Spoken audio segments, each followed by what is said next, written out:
वाणी में बाबा ने क्या बोला? ब्राह्मण सो रिश्ता, रिश्ता तो देवता। तो पहले क्या चाहिए? ब्राह्मण अर्थात पवित्र। बाबा ने बोला कि सब इतनी सुंदर पवित्रता का धारण नहीं करते, इसलिए बोला अब्राह्मण। हाफ कास्ट ब्राह्मण तो फुल कास्ट ब्राह्मण वाणी में बोला। मुख्य सब्जेक्ट ही है पवित्रता। अगर पवित्रता नहीं है तो खान पान की शुद्धता, जो बाहर की शुद्धता है, मुरली में बाबा ने बोला कोई बीड़ी तम्बाकू ये नहीं छोड़ो, कहते हैं पवित्र है, तो बोला हो ही नहीं सकता। कोई भी धारणा करने के लिए, जो ब्राह्मणों की जितनी भी धारणा है, उसके लिए प्योरिटी चाहिए फर्स्ट। इसलिए राजयोगी बनना है तो बिना पवित्रता के राजयोगी नहीं बन सकते। हाँ, नए नए ब्राह्मण हैं, इतना उनको नहीं मालूम होता। धीरे धीरे ज्ञान समझ में आता जाता है। जैसे जैसे ज्ञान समझ आता है और धीरे धीरे वो कौन सी स्टेज को पकड़ लेते हैं? पवित्रता की स्टेज को पकड़ लेते हैं। तो धीरे धीरे पूरा ज्ञान भी तो समझ में आए ना। लेकिन जब से उन्होंने उस स्टेज को पकड़ा, तब से क्या कहेंगे? हाफ कास्ट नहीं, फुल कास्ट ब्राह्मण। फिर बाबा ने कितना बड़ा पॉइंट बोला, जितना तुम याद करते हो उतनी पवित्रता बढ़ती जाती है। ऐसा क्या है भाई? पवित्रता का पालन करके तो हम बाप के बच्चे बने, इतनी सुंदर धारणा करने लगे, बाहर का नहीं खाते पीते, किसी के हाथ का नहीं खाते पीते, लहसुन प्याज नहीं खाते पीते, साधारण बात थोड़ी। लेकिन तो भी अक्सर मुरली में आता है, जितना जितना तुम याद करते जाएंगे उतनी तुम्हारी पवित्रता बढ़ती जाएगी। यहाँ पवित्रता अर्थात एकाग्रता। यहाँ बाबा क्या कहना चाहते हैं? पवित्र आत्मा ही सिद्धि स्वरूप बनती हैं। पवित्र आत्माओं के पास सिद्धि ना आए, एकाग्रता ना आए, हो नहीं सकता। इसलिए हम जितनी याद की मेहनत करते हैं, धीरे धीरे क्या होता है? हमारे संकल्प कम होने लगते हैं। इसलिए बोला व्यर्थ संकल्प भी क्या है? इम्प्योरिटी है। फिर बाबा ने बहुत सुंदर, मनसा में कितने भी तूफान आए कोई चिंता नहीं, कर्मेंद्रियों से कोई भूल ना हो। कितना सुंदर महावाक्य है कि बाबा जानता है माया मनसा में तो परेशान करेगी, लेकिन कोई वैल्यू नहीं, सर्टिफिकेट देता है बाबा। मनसा में कितने भी तूफान आए, लेकिन कर्मेंद्रियों से कोई भूल ना हो। जितना जितना आपकी व्यर्थ कम होता जाता है, उतना ही क्या बनते हैं आप? समर्थ। तो भी बाबा को तो जामदे नहीं होता, टाइम लगता है। समर्थ अर्थात एकाग्रता, समर्थ अर्थात सिद्धि स्वरूप बनना। एक भी संकल्प नहीं है, एक भी संकल्प नहीं है तो एकाग्रता अपने आप में बहुत बड़ा चमत्कार है। पूरी दुनिया मानती है। मन जीते जगत जीत। किसने मन को जीत लिया तो वो जगत को जीत सकता है। बाबा ने बोल दिया मन के मौन से नहीं रंगत। हमारी लास्ट सेवा है ही मन का मौन। जितना जितना मन अमन होता जाता है तो ये है असली सिद्धि स्वरूप। नहीं रंगत। क्या नहीं रंगत है? मन के मौन से नहीं रंगत। बोलो। अपनी एकाग्र मनसा द्वारा अनेक भटकी हुई बुद्धियों को एकाग्र करना सच्ची सेवा है। जब ब्राह्मणों की धीरे धीरे एकाग्रता बनने लगती है संगठित रूप में, तो इतना सुंदर वायुमंडल बनाते हैं। जो भी सहयोगी आत्माएं हैं, क्या होता है? धीरे धीरे उनकी एकाग्रता बनने लगती है। ये है बड़ी से बड़ी साइंस। संगठित रूप में एकाग्रता, ये बहुत बड़ा चमत्कार है। और इस चमत्कार के बिना जो ये साधारणता में बाबा बोल देते हैं ना, पांडवों का किला ऐसा बन जाएगा। आसुरी संकल्प तो क्या, आसुर तो छोड़ो, आसुरी संकल्प भी प्रवेश नहीं कर सकते। तो कितनी बड़ी बात बोल दी। ये है संगठित रूप में योग बल। उसके लिए मुख्य सब्जेक्ट पवित्रता, ब्रह्मचर्य, बहुत बड़ी ताकत है। हाँ, लाखों ब्राह्मण हैं, है ना, नंबरवार हैं। इसलिए बाद में त्रेता युग में और जनसंख्या बढ़ जाती है। सत्युग में आदि तो केवल 9 लाख हैं, फिर धीरे धीरे वृद्धि को पाते हैं। त्रेता युग में आए तो इसका मतलब वो भी तो पढ़ाई पढ़ रहे हैं, है ना। भगवान को तो पहचानना है और कुछ ना कुछ धारणाएं भी की हैं, लेकिन जैसा बाप चाहता है वैसी धारणा नहीं हो पाती, इसलिए बाबा कहते हैं ये हाफ कास्ट ब्राह्मण, ये फुल कास्ट ब्राह्मण। और बिना पवित्रता के आप याद की मेहनत कर ही नहीं सकते, और अपने को सर्टिफिकेट देना चाहिए। अगर आप मेहनत बराबर आपसे हो रही है, आप भले अपने से असंतुष्ट हो, लेकिन बाप संतुष्ट है, कर ही नहीं सकते, कोई साधारण बात है क्या? वो पवित्रता का सागर है, उसको मन बुद्धि से याद करना हो नहीं सकता। जितनी पवित्र आत्मा है उनको चकमक भी खींचती है। कम समय इसलिए करना, समय जितना कम हो रहा है उतना ही हमारा क्या कहेंगे, खुशी बढ़ेगी, लॉटरी लगेगी, एकाग्रता के बहुत अच्छे अच्छे अनुभव होंगे। इसलिए यहाँ वो साक्षात्कार की कोई बात नहीं है, साक्षात्कार से आत्मा कच्ची रह जाती है। इसलिए बाबा ने अपने बच्चों को कभी भी परमिशन नहीं दी कि साक्षात्कार में नहीं जाना। हाँ, स्वतः ही ड्रामानुसार होते हैं तो ज़रूर बाबा तुम्हारा मन गुस्सा बढ़ाता है, उसमें कोई दिक्कत, लेकिन अपनी इच्छा नहीं होनी चाहिए कि हमको भी कोई साक्षात्कार हो। हम भी देखें तो उनको लगता है साक्षात्कार हो रहा है तो शायद भगवान खुश है, भगवान साक्षात्कार करवाता है, खुश है, बिल्कुल नहीं, उल्टा बोल दिया, टाइम वेस्ट। जितने सेकंड, जितने मिनट तुमको साक्षात्कार हुआ, उतने सेकंड, उतने मिनट तुम्हारा क्या हो गया, टाइम वेस्ट, क्योंकि विकरण विनाश नहीं हुआ, वो जड़ अवस्था है। जितनी देर आप सीन देख रहे हैं उतनी देर आपकी मन बुद्धि सक्रिय तो नहीं है ना, तो इसलिए बाबा ने उसको जड़ अवस्था कह दिया। अल्लाह की बहुत वैल्यू है भक्ति मार्ग में। अगर किसी को साक्षात्कार हो जाए, कृष्ण का साक्षात्कार, हनुमान का, गणेश का साक्षात्कार हो जाए, कितने खुश हो जाते हैं, जैसे कि हमारी भक्ति क्या हो गई, संपन्न हो गई। आदि में भी साक्षात्कार की लीला चली है, बहुत साक्षात्कार होते थे, तो वो क्या था, क्या था वो? क्योंकि उस वक्त यज्ञ की स्थापना होनी थी। वो जैसी कि चमत्कार जैसा था, जो भी वहाँ जाके बैठता था उसको साक्षात्कार शुरू हो जाते थे। जो भी जाके बैठता था, सत्संग में जाके बैठा, राज करने लगा, कृष्ण का साक्षात्कार, बूढ़े ब्राह्मण का साक्षात्कार, वो साक्षात्कार की धूम मच गई। फिर धीरे धीरे ज्ञान रिफाइन हुआ, तब निकला पवित्रता है मुख्य। इसमें फिर हंगामे शुरू हो गए। जब गोपियाँ भागी तो क्या हुआ, हंगामा शुरू हो गया, एंटियोम मंडली। इसलिए मुख्य सब्जेक्ट ही है पवित्रता। पवित्र अर्थात ब्राह्मण जीवन तब कहेंगे जब आप पवित्रता को धारण करते हैं।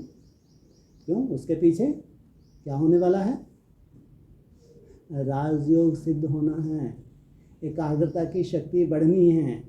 एकाग्रता के बिना आप चाहे स्वयं स्थिति का अनुभव है और चाहे परिस्थितियों के ऊपर जीतना।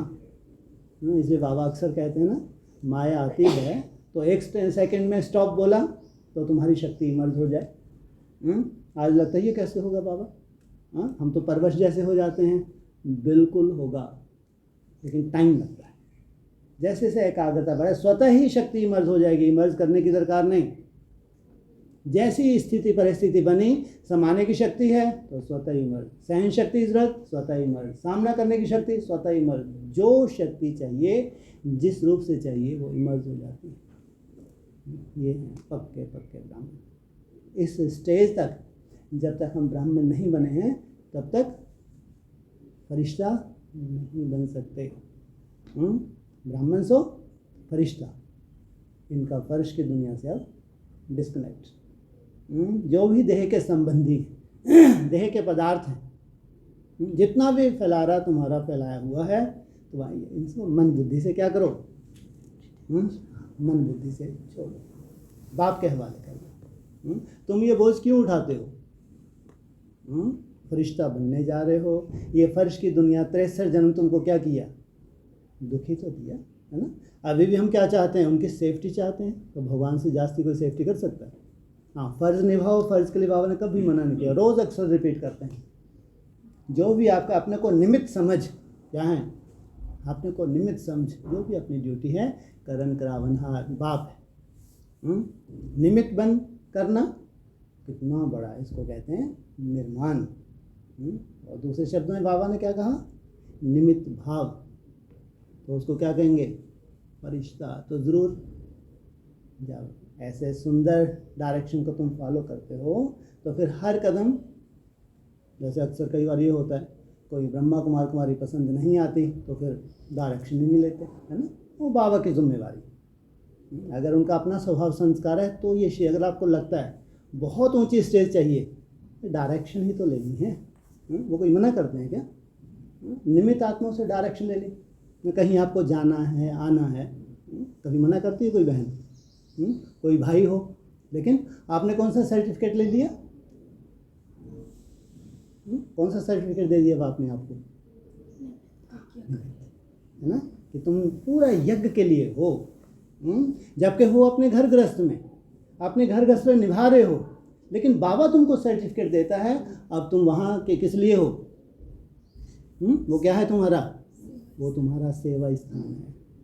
बाप का घर तुम्हारा घर है। सोचो, अगर इतनी सी कला आ जाए तो कितना उपराम रहे। और तुम्हारी ड्यूटी भगवान संभाले, तो तुम हल्के होकर याद करोगे या भारी हो जाओगे? जितना जितना भगवान को जिम्मेवारी देते हो उतना ही हल्कापन बढ़ेगा। हल्कापन बढ़ेगा तो इसको कहा है फरिश्ता। फर्श की दुनिया से कोई रिश्ता नहीं। तो फरिश्तों के पाँव कहाँ नहीं टिकते? ये धरनी में उनके पाँव नहीं टिकते। फरिश्ता अर्थात सजा ऊंची स्टेज पे उड़ने वाला। अरे 8 घंटा ही अगर ऊंची स्टेज में हम उड़ते हैं तो कहाँ पहुँच जाते हैं फरिश्ते? हैं? सोचो कहाँ पहुँच जाते हैं? कौन सी सूक्ष्म वतन की स्टेज है? अगर 8 घंटे, मुरली में भी बोला है, जब तुम्हारे 8 घंटे याद की अर्थात सिद्ध हो जाती है तो तुम्हारी कर्म इंद्रिया एकदम शांत हो जाती है। मुरली में बोला है। तो सोचो कहाँ पहुँच जाते हैं? त्रेता युग की सीढ़ी पे। अब तुम बने फरिश्ता। 63 जनों का जो हिसाब किताब से तुमने बहुत मेहनत की है। कोई मासी का घर है क्या? मेहनत लगती नहीं लगती, लेकिन मन बुद्धि से। मन बुद्धि से त्यागना सहज है, मुश्किल है? बहुत मुश्किल है।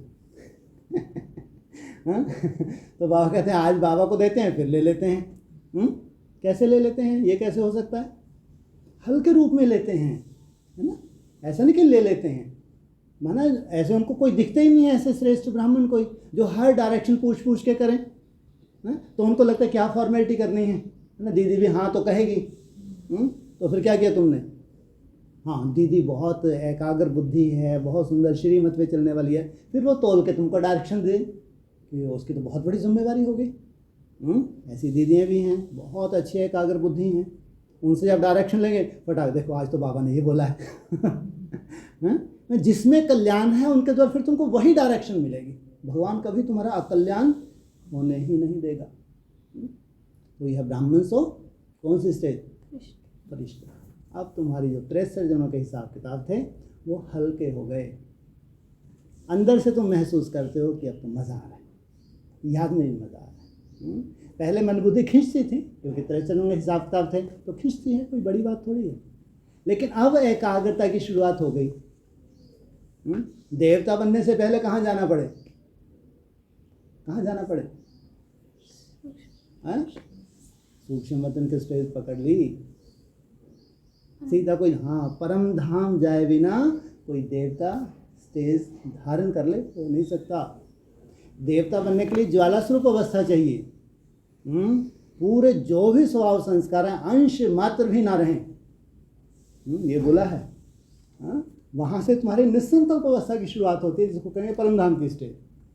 अभी देवता बने नहीं हो, सहमी देवता हो या देवता बन गए। और कितने कला बननी है?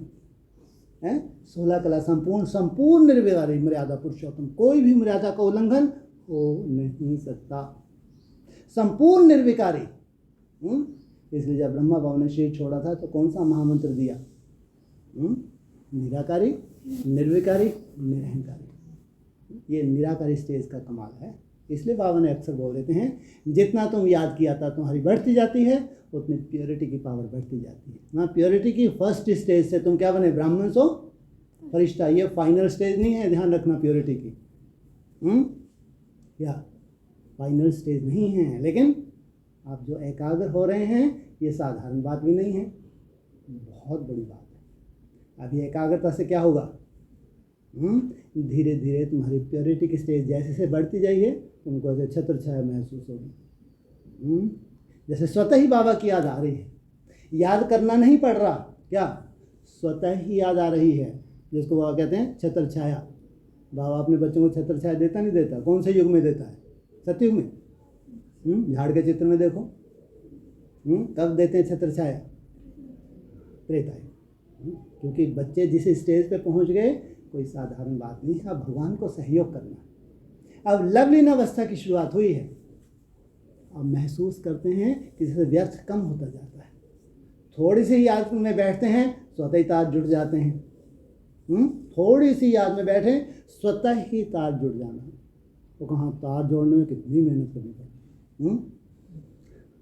सबसे बड़ा शत्रु तुम्हारा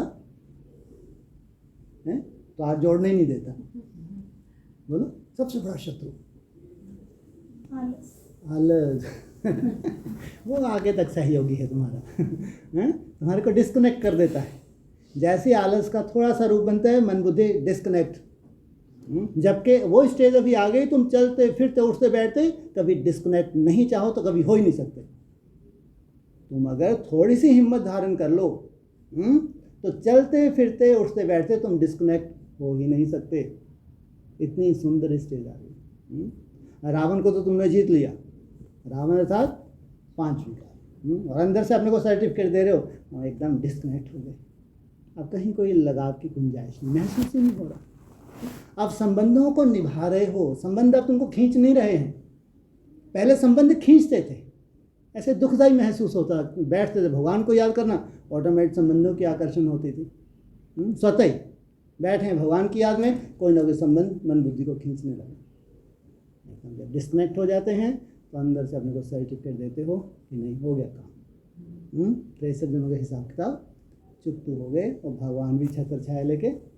अब कितनी भी बारिश हो प्रकृति की, कितने भी ओले पड़े, कितनी भी आंधी तूफान आए, सहज जब चाहो कनेक्शन जोड़ो, जब चाहो। इसको बाबा ने कहा है लव लीन अवस्था। जब ऐसी लीन अवस्था होती है तो एकाग्रता तुम्हारी बढ़ती है। अब व्यर्थ कम होने लगा।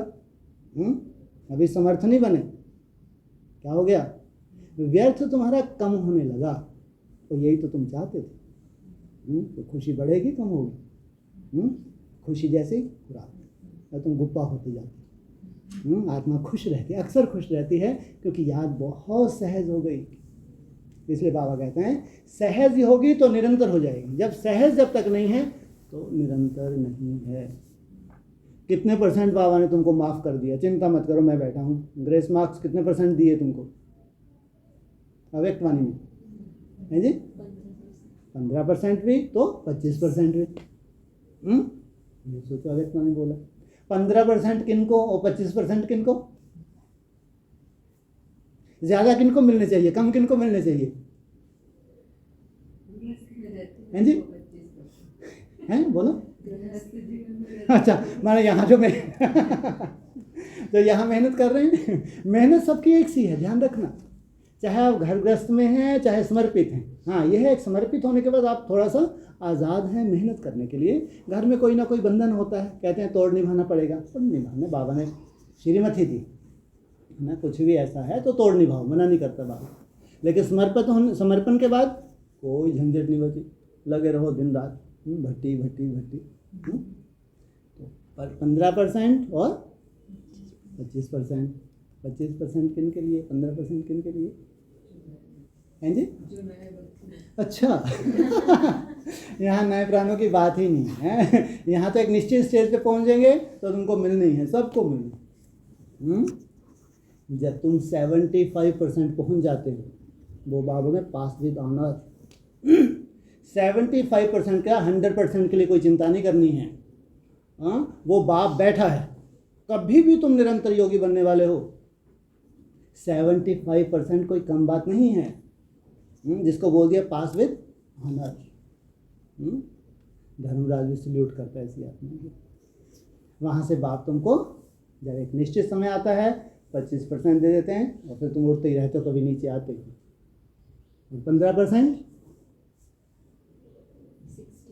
हाँ, जो फुल पास हो जाते हैं ना। फुल पास और पास विद ऑनर में अंतर है। जब आप फुल पास हो गए तो 60% मार्क्स तुमने ले लिए। अब तुमको 15%, वहाँ 75 पे तुमको जाना ही है, कोई छीन नहीं सकता। क्या कहा? ये अव्यक्त वाणी के महावाक्य हैं। इसलिए ऐसे नहीं कि भगवान तो आए नहीं, हमें सालों से लगे हैं। चिंता मत करो, उसका भी काम है। आप निश्चित समय से वो अपना ड्यूटी निभाता है और अभी निभा रहा है। और ये 3-4 साल में सोचो कितनी सुंदर ड्यूटी निभाने वाला। और 7 साल में तो कितना सुंदर संगठन का निर्माण हो जाएगा। नहीं तो ब्राह्मणों की दुनिया में प्रत्यक्षता ही नहीं होगी, हो ही नहीं सकती। अगर ऐसा कोई सुंदर परिवार तैयार नहीं हुआ कि वो कैसा बना ले संगठन को, क्या बोला है, परम धाम को तुम इस धरा पे उतार लोगे, बोला। अगर ऐसा संगठन का निर्माण नहीं हुआ तो कभी भी सेवा, जो विशेष सेवा है, जिसके लिए बोला मन के मोह से नहीं रंगत, या आपकी खुद की सेटिस्फेक्शन, एकाग्रता को वही जान सकता है जो लंबे समय मेहनत करते हैं। नहीं तो अक्सर ब्राह्मणों से पूछो तो बोलते हैं 8, 10, 12 घंटे हम याद करते ही हैं। लेकिन एकाग्रता कैसी एकाग्रता हो? ऐसा नहीं कि वो याद नहीं करते, याद करते हैं, लेकिन वो अव्यक्त स्थिति है। जो बहुत सुंदर विज़न बनाते हैं, स्वयमान में रहते हैं, है ना। तो ये क्या है? ये अव्यक्त स्थिति है, ये बीज रूप अवस्था नहीं है।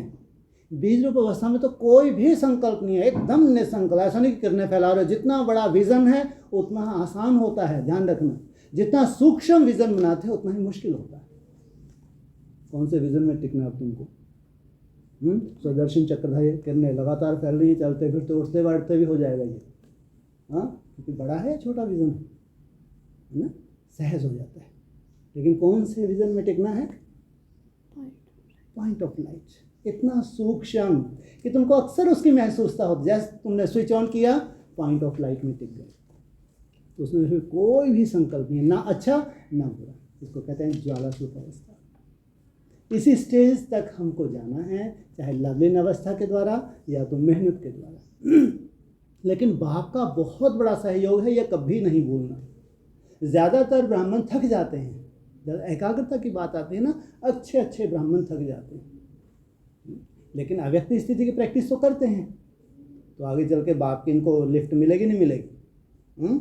अव्यक्त स्थिति में टिकना 8, 10, 12, 14 घंटे कोई साधारण बात नहीं है। आप मेरा बाबा, मीठा बाबा, प्यारा बाबा भी करते हो, ये क्या है? व्यक्त से पार हो ना। जितने सेकंड, जितने मिनट तुमने मेरा बाबा, मीठा बाबा किया, ये क्या, कौन सी स्टेज है तुम्हारी? व्यक्त से दूर हो, यह व्यक्त स्टेज है। आपको जब निसंकल्प अवस्था तुम्हारी शुरू होती है, शुरुआत कहाँ से होगी उसकी? त्रेता युग की सीढ़ी से। फिर भी प्रैक्टिस करनी पड़ती है, लंबे काल का अभ्यास। अंदर से एकदम डिटैच हैं, फिर वो अभ्यास तुम्हारा बढ़ता जाता है। बाबा ने तो यहाँ तक बोल दिया कि 2-3 मिनट की अगर एकाग्रता हो गई तो उसमें संपूर्णता का बीज समा गया। ये महावाक्य है। 2-3, जब तुम चाहो तो तुम 2-3 मिनट, जब चाहो, अचानक याद आया 2-3 मिनट तुम रुकने लगे, तो उसमें संपूर्णता का बीज समाया हुआ। तो भी प्रैक्टिस तो करनी पड़ेगी, है ना। जब इतनी ऊंची स्टेज है, इतनी बड़ी सेवा की नोंद है इसमें, अब तुमको कम से कम मज़ा भी तो आ रहा है। पहले तुम थक जाते थे, व्यर्थ से थक जाते थे, अपनी तरह कुछ भी इधर उधर के संकल्प आ जाते हैं। अब ऐसा कोई नहीं। हाँ, व्यर्थ का थोड़ा बहुत है, आलस का भी है, इधर उधर तुमको व्यर्थ का भी रूप बदलता जाता है। तुम कोई प्लानिंग करते हो, तुमको पसंद नहीं है, अरे प्लानिंग भी क्यों आई इसमें, है ना। तो ऐसे कुछ ना कुछ अव्यक्त रूप से चलता है, जबकि उसको अव्यक्त स्टेज बोलिएगा। अब व्यक्त में नहीं हो, तुम सेवा की कोई प्लानिंग भी करते हो तो भी अव्यक्त है, कि तुम्हारा कोई स्वार्थ नहीं है, लेकिन कुछ ना कुछ रहता है। जैसे जैसे एकाग्रता तुम्हारी बढ़ती है, अब तुम बने परम धाम निवासी।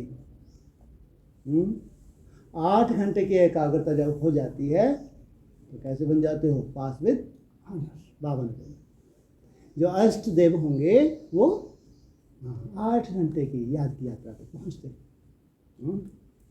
बहुत बड़ी बात है। और उसके बाद फिर कितने कला बनना है? फिर कोई चिंता वाली बात नहीं है। फिर तो मात्र उस प्रैक्टिस को तुमको बढ़ाना होता है। जब 8 कला में इतना सुंदर तुम संकल्पों की सिद्धि महसूस कर रहे हो कि संकल्प की और कार्य सिद्ध हुआ, फिर तुम प्रैक्टिस करके जब इसको डबल कर लेते हो, कितने घंटे?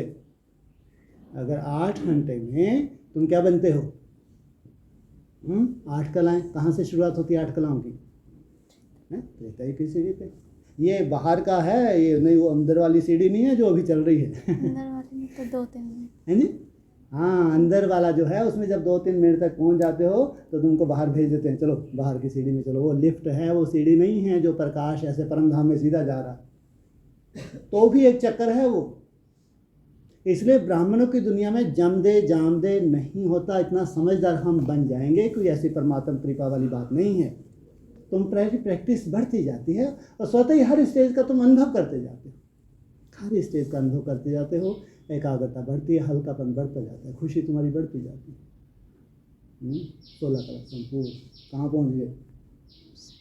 सतो प्रधान, कितनी सुंदर स्टेज होगी सतो प्रधान। कितना जलवा होगा। अभी तुम यहीं तक थोड़ी रुक जाओगे, तुम कम थोड़ी हो। कहाँ जाना है तुमको? बाप समान कलातीत, एकदम डिस्कनेक्ट। अतीन्द्रिय सुख पूछना हो तो गोपी बल्लभ की गोप से पूछो। 16,000 आत्माएं राजयोगी बनती हैं तो पूरी तरह से शरीर से क्या हो जाती हैं? एकदम डिस्कनेक्ट। क्योंकि 16 कला संपूर्ण जीवन भोगने के लिए तुमको शरीर चाहिए। वहाँ दुख शांति नहीं है, कोई विकारों की तो बात ही नहीं, संपूर्ण सुख शांति, तो भी शरीर है। बिना शरीर के सुख भोग सकते हैं। इसलिए उसको कहा जीवन मुक्ति, शरीर भी रहे, तुम्हारी आत्मा मुक्त रहे। लेकिन पहुंचना कहाँ है? कलातीत। कोई भी इंद्रियों का सुख तुमको अपनी तरफ आकर्षित नहीं कर सकता। इंद्रियों के पार, देहभान से पार। देहभान का कोई लेना देना ही नहीं है, एकदम डिटैच, निसंकल्प।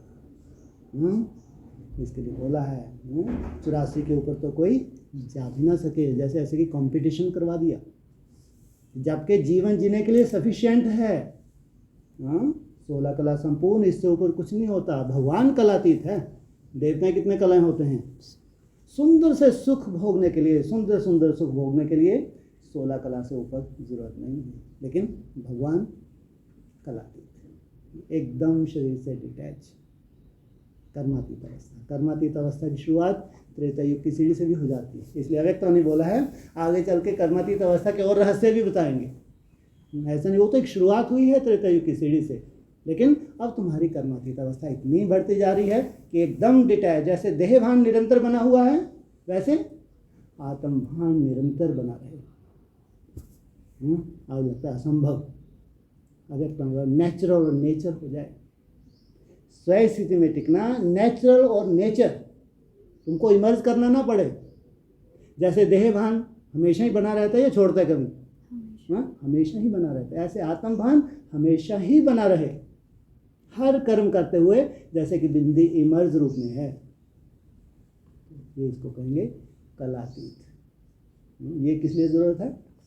इसी स्टेज तक जाना किस लिए, कितनों को ज़रूरत है? क्यों ज़रूरत है? क्यों? क्योंकि बाप क्या है? अकाल मूर्त है। अगर तुमको भी एक काल का जो मंडराएगा, काल हाहाकार मचाएगा, कहीं भूकंप आ रहे हैं, कहीं बाढ़ें आ रही हैं, ये वो, अगर पूरी सृष्टि खत्म हो गई, सब ब्राह्मण खत्म हो गए, तो अकाल मूर्त कैसे? जिनको काल, ऐसी मूर्तें, ऐसे शरीर जिनको काल खा नहीं सकता। इस स्टेज तक तुमको जाना होता है तो काल तुम्हारे आसपास भटक नहीं सकता। इतना सुंदर वायुमंडल बना लेते हो संगठित रूप में, कोई भी प्रकृति प्रकोप वहाँ हो नहीं सकता। प्रकृति वहाँ की कैसी हो जाती है? एकदम शांत, कोई उपद्रव नहीं है। संसार में भयंकर उपद्रव चल रहे हैं, लेकिन जिस स्थान पे ऐसे संगठित रूप में ब्राह्मण तपस्या कर रहे हैं, वहाँ कोई उपद्रव नहीं कर सकते। इसलिए बोलते हैं शिव बाबा की संतान, अकाल मूर्त की संतान तुम क्या हो? तुम बच्चे भी अकाल मूर्त बनते हैं। अकाल मूर्त कभी आत्मा को नहीं कहते। मूर्त अर्थात शरीर, ऐसे शरीर जिनको काल ना खा सके। उसकी ज़रूरत कहाँ है? संगम युग पे किन्हीं आत्मा की ज़रूरत है जिनको काल नहीं खा सकता। उनसे ही सृष्टि की शुरुआत होती है। उनको कहते हैं भगवान भगवती। उन योग बल से जो बच्चे जन्म लेते हैं उनको क्या कहेंगे? देवी देवता। संगम युग पे तुम हीरे तुल्य बनते हो, तुम्हारा टाइटल होता है भगवान भगवती। फिर 9 लाख से जो शुरुआत होगी उसको कहेंगे सोने की दुनिया। 16 कला संपूर्ण निर्विकारी। और परम धाम की स्टेज पे जाके कहाँ आते हो? देवता स्टेज में। फिर तुम अपने प्रारब्ध को भोगते हो। जितना तुमने लंबा समय मेहनत की है वो प्रारब्ध तुम्हारी इकट्ठी, अब उस प्रारब्ध का तुम क्या लेते हो?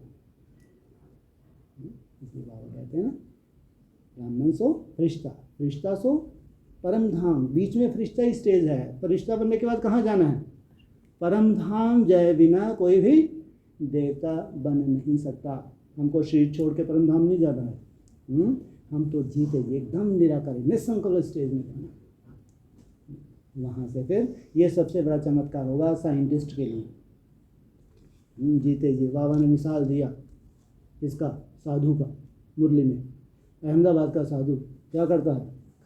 ना खाता है ना पीता है। वो क्या कहता है, मैं 1000 वर्ष तक जीऊँगा। कितने वर्ष में टाइम हो गया? लगभग 90 वर्ष के आसपास। लेकिन मिसाल क्यों दिया बाबा ने?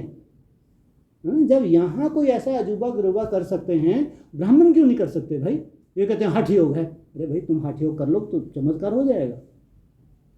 जब दुनिया में ऐसा कर सकते हैं तो राजयोगी ब्राह्मण क्यों नहीं कर सकते? मुरली में बोलने की क्या जरूरत है? कहते बाप तुमको आया ही है, आप समझना, ये हट से नहीं हो सकता। जितनी जितनी एकाग्रता तुम्हारी बढ़ती जाती है, स्वतः तुम्हारी भूख, तुम्हारी प्यास, तुम्हारी निद्रा कम होती है स्वतः। ये हट से नहीं किया जा सकता। इसमें जितनी जितनी आत्मिक स्मृति बढ़ती जाती है, इसलिए कहे सहज राजयोग। क्या होना चाहिए? सहज ही होना चाहिए। नहीं तो आप कठिन करके आप कर सकते हैं, सब कर सकते हैं क्या? आप हट से मान लो आपने कर लिया तो सब थोड़ी हट कर सकते हैं। और हठ योग तो भगवान ने सिखाया ही नहीं। सहज होगा। हाँ, एकाग्रता जितनी जितनी बढ़ेगी धीरे धीरे तुम्हारी भूख प्यास कम होती जाती है। इस स्टेज तक हमको जाना है। फिर परम धाम से कहाँ आते हो? नहीं, फिर प्रैक्टिकल नहीं दुनिया। कोई उसको क्या कहेगा? पैराडाइज। कोई उसको जन्नत कहेगा, कोई उसको स्वर्ग कहेगा, और हम क्या कहेंगे? बैकुंठ। स्वर्ग और बैकुंठ की स्टेज में अंतर है। स्वर्ग माना 16 कला संपूर्ण, संपूर्ण निर्विकार, कोई दुख शांति नहीं। बैकुंठ माना कलातीत। पहले पहले 16,000 आत्मा इस स्टेज को प्राप्त करती है। फिर यथा राजा रानी तथा प्रजा। वहाँ का माहौल ही इतना सुंदर हो गया, वहाँ का खान पान रहन सहन इतना सुंदर माहौल है, प्रजा को भी कोई दिक्कत नहीं। धीरे धीरे उनको भी उसी स्टेज तक जाना होता है। पहले गायन कितनों का है? अतीन्द्र से पूछना हो तो गोपी बल्लभ की गोप गोपियों से पूछो। वो 16,000 आत्माएं पहले पहले उसी स्टेज को पकड़ती हैं, जिसको कहते हैं कलातीत। संपूर्ण ब्राह्मण अर्थात पवित्र, पवित्रता धारण किया, उसके बिना तो आप ब्राह्मण कहलाते ही नहीं हैं। फिर धीरे धीरे कहाँ से? डिटैच। जो भी आपके मित्र संबंधी हैं, जो भी देह को अच्छा लगता है, खान पान रहन सहन, जो भी जिस तरह की आकर्षण होती है, धीरे धीरे उससे क्या होने लगते हो? डिटैच होने लगते हो। परम धाम की स्टेज के बाद वापस नहीं। कितना यात्रा मुश्किल है। आप लोग तो कहलाते हो रिसर्च सेंटर, है ना? रिसर्च सेंटर में कुछ नया ही होगा ना, जो सब ने किया वही तुमने किया। और ये हमेशा होगा सहज। होगा सहज तो सब होगा। आज जो आपके खान पान में चेंज आ रहा है, कोई मासी का घर है क्या? धीरे धीरे क्यों? कह खरबूजे को देख के खरबूजा रंग पकड़ता है, बोलते ना भक्ति मार्ग में। क्यों सहज लगने लगता है? जब अनेक कर रहे हैं तो हिम्मत आ जाती है, फिर हम क्यों नहीं कर सकते? ऐसे ही ब्रह्मा कुमारी आश्रम में जो धारणाएं हैं, 4 पिलर्स हैं, देखते हैं लाखों ब्रह्मा कुमार कुमारी कर रहे हैं तो हम क्यों नहीं कर सकते? और विनाश सामने खड़ा है, फिर क्यों नहीं कर सकते? हिम्मत आ जाती है। जब अनेक आत्माएं करती हैं, उनको देख के सहज होने लगता है।